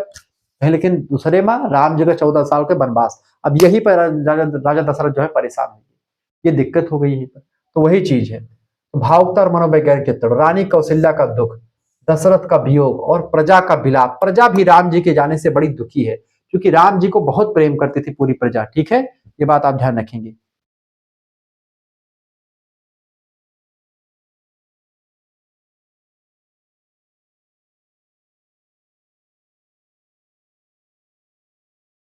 मिला तुलसीदास जी ने हर पल हर पात्र के मनोविज्ञान का सटीक चित्रण किया है। दशरथ का राम वियोग में प्राण त्यागना प्रेम की पराकाष्ठा है कि भगवान राम यानी बड़े पुत्र हैं दशरथ के, उनके वियोग में भगवान राम के प्रेम में दशरथ जी अपना प्राण त्याग देते हैं। निष्कर्षतः कह सकते हैं अयोध्या कांड केवल एक कथा नहीं है, बल्कि यह लोक मंगल और मर्यादा का जीवंत दस्तावेज है। इसमें भावनाओं का ऐसा ज्वर है जो पाठक के हृदय को सीधे स्पर्श करता है, इसीलिए इसे मानस का हृदय कहना पूर्णतः सार्थक है। और अयोध्या कांड जो है वो हृदय है, इसमें कोई दो राय नहीं, चूंकि ये सारे तथ्य मैंने आपको बता दिए। 7वां क्वेश्चन आप देखेंगे। प्रश्न, घनानंद की विरह भावना का 100 उदाहरण वर्णन कीजिए। घनानंद प्रस्तावना लिखेंगे। रीतिकाल की रीत मुक्त काव्य धारा के शिरोमणि कवि घनानंद प्रेम की पीर के कवि हैं। उनका प्रेम मांसल या शारीरिक नहीं बल्कि आत्मिक और गहरा है। सुजान उनकी प्रेयसी है, प्रेमिका है, उनके प्रति उनका अटूट प्रेम ही विरह के रूप में उनके काव्य में बाद में फूट पड़ता है जब वो निम्बार्क संप्रदाय में दीक्षा लेते हैं। इसका मैं आपको बताता हूं, इससे पहले आपको बता दूं कि अगर आपको कोर्स में ज्वाइन होना है तो सेकंड सेमेस्टर का कोर्स भी आपका खुल चुका है। जिन बच्चों को जुड़ना है वो जुड़ सकते हैं। इस नंबर पर एसएमएस कर दीजिएगा 9984 039, ठीक है, 139। इस नंबर पर आप व्हाट्सएप पर एसएमएस कर दीजिएगा। क्या एसएमएस करेंगे, आप अपना नाम एसएमएस कर दीजिएगा, अपनी यूनिवर्सिटी का नाम एसएमएस कर दीजिएगा, अपने सब्जेक्ट के नेम और आप किस सेमेस्टर में अपने सेमेस्टर का नाम लेकर के भेज दीजिएगा। फर्स्ट एंड सेकंड दोनों सेमेस्टर की फीस इस समय मात्र 150 रुपए रखी गई है आपके लिए। जिन बच्चों को जुड़ना है जुड़ सकते हैं। फीस कैसे जमा करनी है, जैसे आप इतना एसएमएस करेंगे व्हाट्सएप पर आपके पास एक स्कैनर यानी क्यूआर कोड भेजा जाएगा, उसी पर आपको मात्र 100 रुपए, अगर केवल फर्स्ट सेमेस्टर का पढ़ना है तो 100 रुपए फीस जमा करनी है। और फर्स्ट मेरे हिसाब से तो फर्स्ट एंड सेकंड दोनों का, क्योंकि सेकंड सेमेस्टर वाला जोड़ लेंगे 150 वाला कोर्स, इसमें 6 महीने तक की आपकी क्लास रहेगी सेकंड सेमेस्टर की, और पीडीएफ नोट्स पूरा सेकंड सेमेस्टर का मिलेगा। और फर्स्ट सेमेस्टर का भी आपको पीडीएफ नोट्स मिल जाएगा सभी सब्जेक्ट का, जो भी आपका सब्जेक्ट होगा, इंपॉर्टेंट सब्जेक्ट जो भी आपका पेपर होगा या नहीं होगा, कल पेपर है परसों पेपर, सभी के लिए ऐसे आपका जो पीडीएफ मिलता है प्रैक्टिस सेट जो पीछे चल रहा है, ये सब प्रैक्टिस सेट आपको मिल जाएंगे, ठीक है। तो मात्र जो है 150 रुपए में फर्स्ट एंड सेकंड दोनों सेमेस्टर का मिल जाएगा। ये फीस आप कोई भी जमा कर सकता है, आपके घर में कोई भी जो भी चलाता हो ऑनलाइन माध्यम वो फीस जमा कर सकता है, ये बात ध्यान रखिए, ठीक है। तो जो नंबर से आपको जुड़ना हो उसी नंबर से एसएमएस कीजिएगा। देखिए ध्यान रहे, बिना मतलब कि आपको एसएमएस नहीं करना है, जब आपको ग्रुप से जुड़ना हो तभी एसएमएस करें, बिना मतलब कि आपको एसएमएस नहीं करना है, ये बात आप ध्यान रखेंगे, ठीक है, क्लियर। बिना मतलब के एसएमएस नहीं करना बेटा।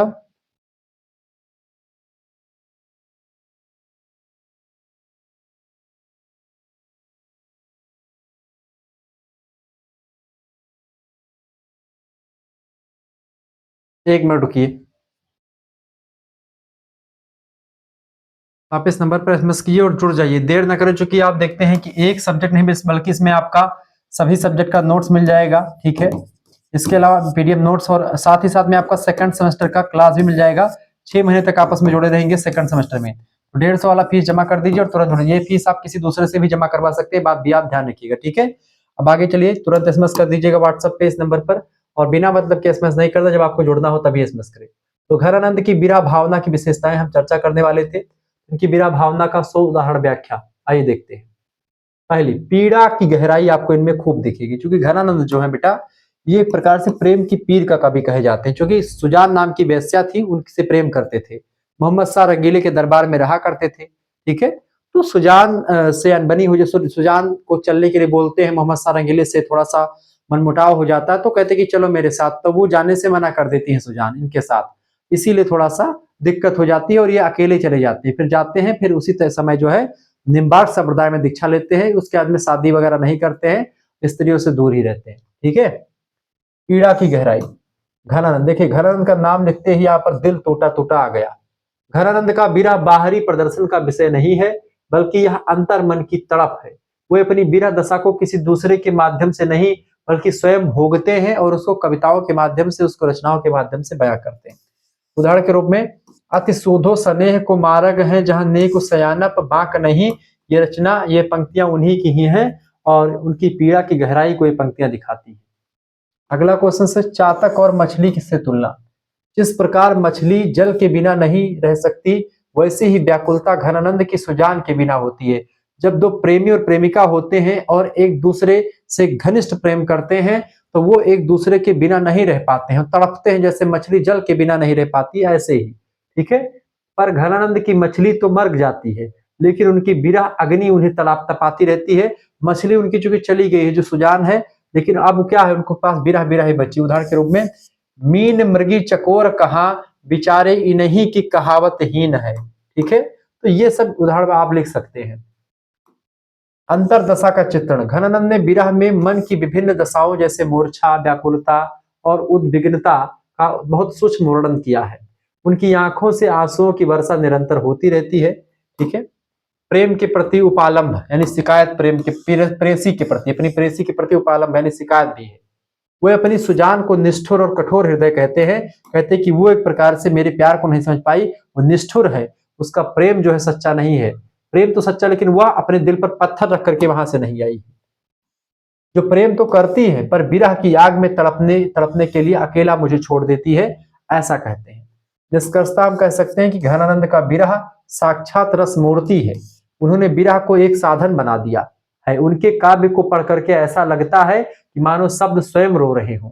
हिंदी साहित्य में विरह का ऐसा मार्मिक वर्णन आपको अन्य कहीं पर नहीं मिलेगा, जितना आपको इनमें मिलेगा घनानंद में। इसीलिए इनको प्रेम की पीर का कवि भी कहा जाता है, किसको, घनानंद साहब को, ठीक है। 8वां क्वेश्चन आपका चुका, प्रगतिवाद की प्रमुख विशेषताएं विस्तार से स्पष्ट कीजिए। प्रगतिवाद, ठीक है। प्रयोगवाद की आप देख ही चुके हैं।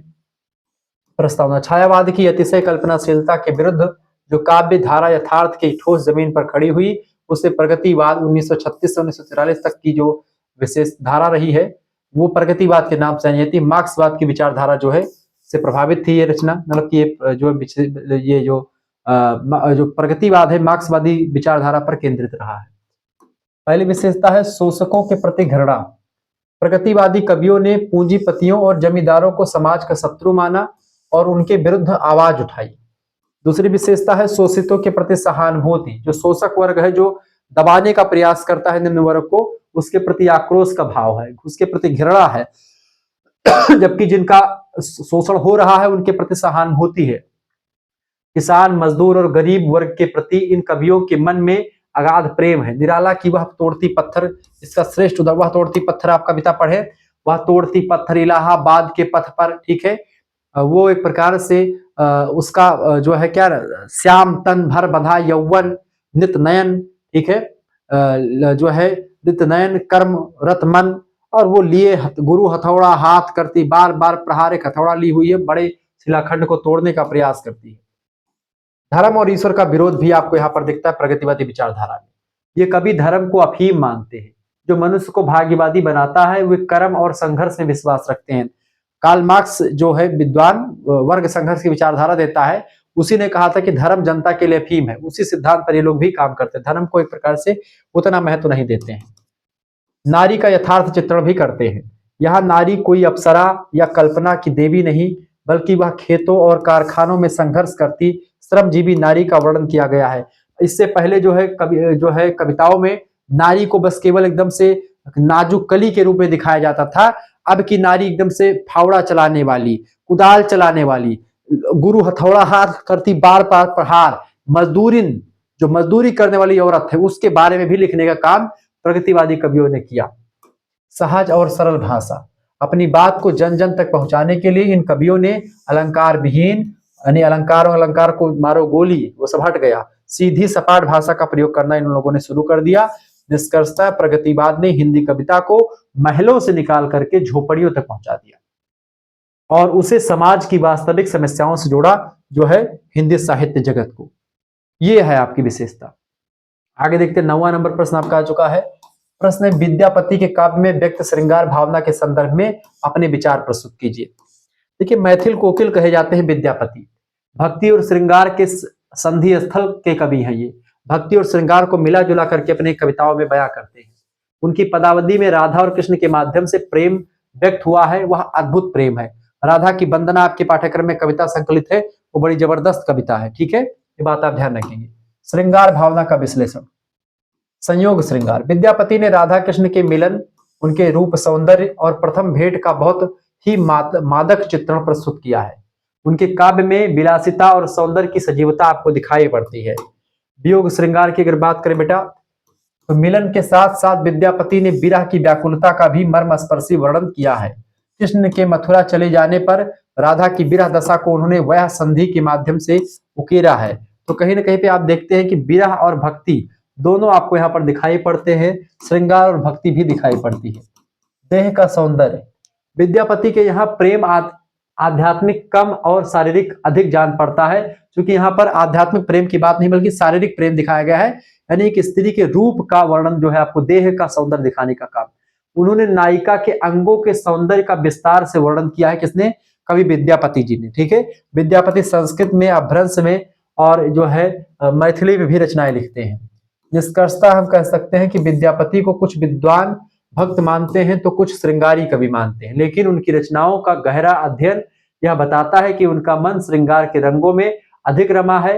वे मानवीय प्रेम को ईश्वरीय आलंबन देकर के प्रस्तुत करने वाले बेजोड़ कवि हैं, ठीक है। एक इसमें अगला ये आपका था आयो घोष बड़ो व्यापारी वाला, इसको मैंने आपको बता ही दिया था व्याख्या इसकी, ठीक है। संदर्भ कैसे लिखेंगे? प्रस्तुत पद भक्ति काल की सगुण काव्यधारा की शिरोमणि कवि सूरदास जी के द्वारा रचित भ्रमर गीत प्रसंग से उद्धृत है।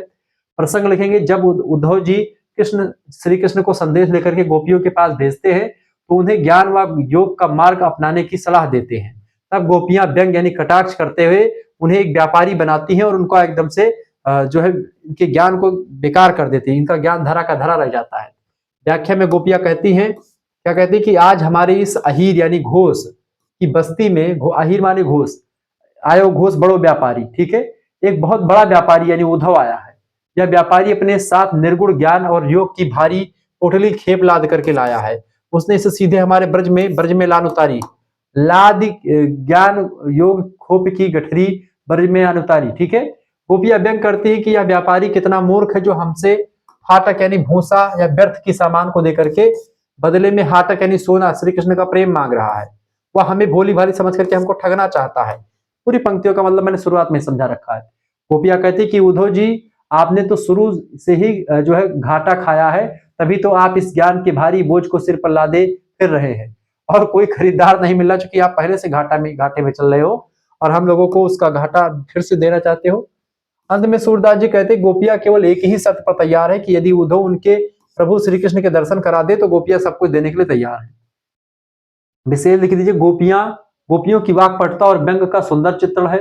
ब्रज भाषा का अत्यंत सरस प्रयोग किया गया, रूपक और अलंकार का चमत्कार आपको यहाँ पर दिखता है। अगला पद्यांश आपका भारती जय विजय करे, कनक शस्य कमल धरे, लंका पदतल विमर्दनी, गर्ज तोर्मि सागर मंडिते, अस्तव कर बहु अर्थ भरे, भारती जय विजय करे। ठीक है, यह ओजपूर्ण पंक्तियां छायावाद के महान प्रवर्तक जयशंकर प्रसाद के द्वारा रचित उनके प्रसिद्ध नाटक चंद्रगुप्त के प्रयाण गीत से ली गई हैं। भारती जय विजय करे। प्रसंग इस गीत के माध्यम से कवि भारत माता यानी भारती की वंदना कर रहे हैं और देशवासियों से राष्ट्रभक्ति या विजय का उत्साह भर रहे हैं। व्याख्या लेखन कवि कहते हैं कि हे भारत माता, आपकी सर्वत्र जय विजय हो, यानी कि भारती जय विजय करे। आप अपने हाथों में सोने के समान चमकती फसलों यानी शस्य और ज्ञान रूपी कमल को धारण करने वाली हैं। ठीक है, यही इसकी व्याख्या है, आप देख लीजिएगा, इसको पढ़ लीजिएगा, पीडीएफ आपको मिल जाएगा। आप वह शक्ति हैं जिससे लंका यानी अन्याय यानी बुराई को अपने पैरों तले कुचल दिया था। ठीक है, भारत माता का स्वरूप ऐसा है जिसके चरणों को गुजरते मतलब गरजते हुए समुद्र की लहरें निरंतर धोती है, मंडिते जिसको कह सकते हैं। तो कवि प्रार्थना करते हैं कि हे माता, हम आपकी स्तुति यानी स्तव बहुत गहरे अर्थों और श्रद्धा के साथ करते हैं। आप हमें सदैव विजयी बनाएं, समस्त विश्व में आपकी महिमा गूंजे, ऐसा भारत माता की प्रशंसा यहाँ पर करी गई है। विशेष बात यह है कि राष्ट्रभक्ति और गौरव से ओतप्रोत कविता है ये। तत्सम प्रधान संस्कृत निष्ठ खड़ी बोली का प्रयोग किया गया है। वीर रस का प्रभाव आपको यहाँ पर साफ साफ दिखाई पड़ता है। इस तरीके से आपने पूरा का पूरा रचना को पढ़ लिया, सब पूरा मॉडल पेपर मैंने सॉल्व कर दिया, पूरा पेपर यहाँ पर सॉल्व हो गया है। जिन बच्चों को जुड़ना है वो हमारे साथ जुड़ सकते हैं। मिलते हैं फिर नेक्स्ट वीडियो में, तब तक के लिए जय हिंद जय भारत। जुड़ना है तो आप जुड़ सकते हैं बाबू, इस नंबर पर एसएमएस कर दीजिएगा 9984 039 139 पर इसका पीडीएफ मिल जाएगा। आप आसान ऐसे केवल इसका नहीं, कम से कम आपके 5 से 6 पेपर मैंने सॉल्व करवा रखे हैं 2025-26 वाले, उनका आपको पीडीएफ पूरा का पूरा मिल जाएगा। ये आपका बड़ा जबरदस्त हो जाएगा, सभी का पीडीएफ मिल जाएगा मात्र 100 रुपए फीस में। एक सेमेस्टर का नाम, यूनिवर्सिटी का नाम, सब्जेक्ट के नाम लिख करके भेज दीजिएगा किस सेमेस्टर में है। देखिए मेरे हिसाब से एक सेमेस्टर का फीस कितनी है, सभी सब्जेक्ट का 100 रुपए फीस है। लेकिन अगर आप एक सेमेस्टर का फीस, चूंकि पेपर हो चुका है, होने वाला है लगभग फर्स्ट सेमेस्टर का, तो अब आप फर्स्ट एंड सेकंड दोनों वाला ज्वाइन करें। इसमें केवल 150 रुपए में क्या हो जाएगा, आपका पूरा सेकंड सेमेस्टर की तैयारी भी आपकी हो जाएगी और फर्स्ट सेमेस्टर का पूरा नोट सभी सब्जेक्ट का आपको मिल जाएगा। ये तैयारी आपकी बड़ी जबरदस्त हो जाएगी। जिन बच्चों को जुड़ना है तुरंत एसएमएस करें। एसएमएस करने के लिए आप जैसे क्यूआर कोड जैसे एसएमएस करेंगे उसके अंदर आपको आपके पास एक क्यूआर कोड में भेजूंगा और उसी क्यूआर कोड पर आपको मात्र 100 रुपए एक सेमेस्टर की फीस है। अगर केवल आप सेकंड सेमेस्टर में जुड़ना चाहते हैं तो आपके लिए अभी तो सेकंड सेमेस्टर में केवल जुड़ना चाहते हैं तो भी 100 रुपए फीस लगेगी। ठीक, केवल सेकंड सेमेस्टर के लिए 6 महीने तक की class, video lecture, PDF note सब कुछ आपको मिलते रहेंगे। ठीक है, लाइव क्लास वगैरह सब कुछ आपको मिलेगी यहाँ पर। मात्र 100 रुपए फीस में पूरा सेकंड सेमेस्टर आपको पढ़ाया जाएगा। ठीक है, और केवल फर्स्ट सेमेस्टर का फीस अगर मतलब कि आपको पीडीएफ प्राप्त करना है तो आपका 100 रुपए उसके लिए भी मिलेगा केवल फर्स्ट सेमेस्टर का। ठीक है, लेकिन दोनों का एक साथ देंगे तो केवल 150 रुपए में फीस में आपका हो जाएगा। ठीक है, आप एसएमएस कर दीजिएगा, तुरंत जोड़ देंगे। ठीक है, धन्यवाद, मिलते हैं नेक्स्ट वीडियो में, तब तक के लिए जय हिंद जय भारत।